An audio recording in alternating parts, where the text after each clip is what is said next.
नमस्कार प्यारे भाइयों बहनों और मेरे प्यारे बच्चों। ये कहानी आज हम आप लोगों को 4 ठग और 1 चतुर किसान की सुनाएंगे, जिसमें कि उसमें किसान की चतुराई दिखाई देती है। एक बार एक गांव में 4 ठग जाते हैं, वे ठगने के उद्देश्य से, और बहुत से लोगों से बात करते हैं और सोचते हैं कि कुछ ठगने का इसे उपाय किया जाए। तब वे एक किसान के घर जाते हैं।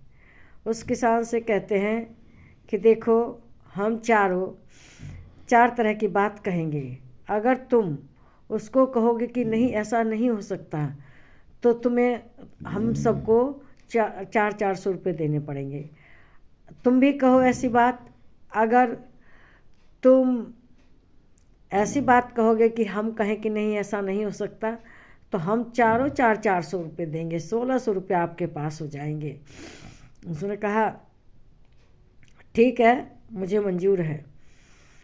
तो अब उन्होंने अपने अपने किस्से कहने शुरू किए। पहले ने कहा कि हमारे बाबा के यहाँ इतनी बड़ी लगी थी, इतनी बड़ी बांस की लगी थी कि उससे हम चांद सितारों को इधर उधर हिला के कर दिया करते थे। आकाश में जो चांद है उससे चाहे इधर कर दें उधर कर दें, और सूरज को भी इधर कर दें उधर कर दें, ऐसी वो लगी थी। तो किसान ने कहा कि ऐसा कैसे हो किसान ने कहा कि हाँ हाँ क्यों नहीं, हमारे यहाँ भी ऐसी लगी थी। तो कहने लगा कि ठीक है। फिर एक दूसरे ठग ने कहा कि हमारे यहाँ इतनी बड़ी दलान थी, इतनी बड़ी दलान थी कि उस दलान में आसपास के गांव के लोग आके रहते थे जब बारिश होने लगती थी, और उसमें सब की गाय भैंस सब आ जाती थी, सारा इलाका हमारी दलान में आ जाता था। तो किसान ने कहा कि हाँ हाँ क्यों नहीं, ऐसी दलान के बारे में हमारे बाप दादा भी चर्चा किया करते थे और उन्होंने उसके बारे में सुन रखा था। फिर तीसरे ने कहा कि देखो, हमारे घर एक इतनी बड़ी टंकी थी, इतनी बड़ी टंकी थी कि सारे इलाके का अनाज हमारी टंकी में रखा जाता था। तो उसने कहा हाँ क्यों नहीं हो सकती, नहीं हो सकता, हमने भी सुना था, हमारे बाप दादा भी ऐसी चर्चा किया करते थे कि फलाने के यहाँ ऐसी बड़ी टंकी है। तो कहने लगे कि ठीक है। अब फिर इसी तरह से एक और ने गप लगाना शुरू किया। कहने लगे कि हमारे यहाँ इतना धन था, इतना धन था कि कुबेर का धन भी उसके सामने फेल था, इतना हमारे यहाँ धन था। तो मैं हाँ हाँ, तुम्हारे धन की चर्चा हमारे बाप दादा क्या करते थे, तुम्हारे यहाँ सच में धन था। तो कहने लगे कि ठीक है।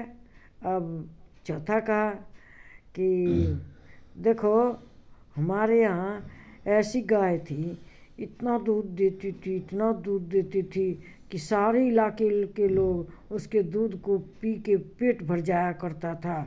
और किसी के पूरे इलाके में किसी के यहाँ शादी ब्याह हो तो हमारी गाय का दूध जाता था और उससे छेना बनता था, मिठाई बनती थी और हलवाई लोग ले जाते थे। समझ लो कि उन दूध की नदी बहा करती थी, इतना दूध देती थी।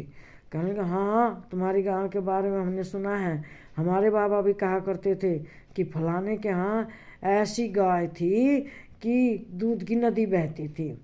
अब चारों का मुंह बंद। अब उसने कहा कि अब मैं कहना शुरू करूं।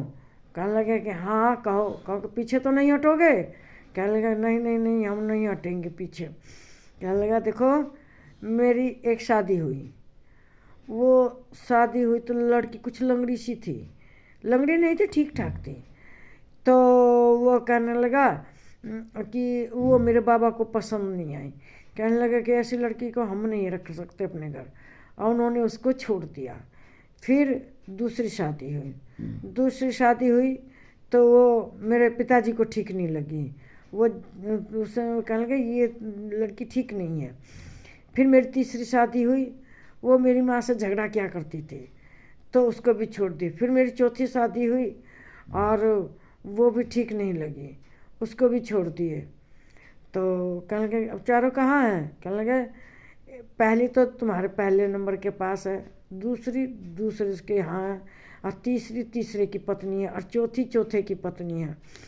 इस बात को मानते हो कि नहीं? कहने लगे नहीं नहीं, ऐसा नहीं हो सकता, हमारे घर हमारी पत्नियाँ हैं। कहने लगे जब तुम्हारी पत्नियाँ, तुमने मेरी बात को स्वीकार नहीं किया, नहीं कह रहे हो, तो निकालो 400 रुपये। तो उन ठगों ने उसे 400 रुपये दे के अपना घर बचाया। क्यों? क्योंकि उसने तो कहा था कि भाई जो हारेगा वो पैसे देगा, तो उन्हें पैसे देने पड़े, और वह किसान इस तरह से जीत गया और सबसे 400 रुपये ले लिए। तो ये कहानी मेरे ख्याल से आप लोगों को अच्छी लगी होगी। मेरी वीडियो को लाइक करें, शेयर करें, इस पर कमेंट करो, मेरे चैनल को सब्सक्राइब कीजिए। नमस्कार प्यारे भाइयों, बहनों और बच्चों।